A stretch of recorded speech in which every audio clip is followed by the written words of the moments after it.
Meet Maria, an office worker who values online security. She frequently exchanges emails with her colleague and friend, Jack. One day, a hacker discovers Jack's email address, jacki123@gmail.com.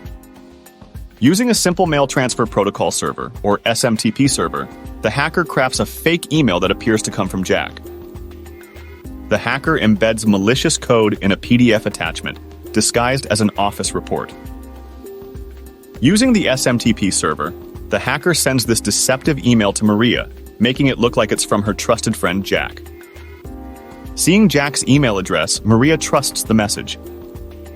She opens the PDF attachment, unknowingly allowing the malware to install on her system, compromising her computer's security. Hackers often exploit trust through email spoofing to spread malware.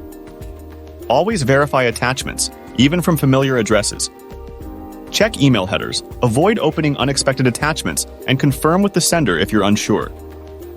By staying vigilant, you can protect yourself from these deceptive tactics. Remember, a moment of caution can prevent a world of trouble. Stay safe and secure online.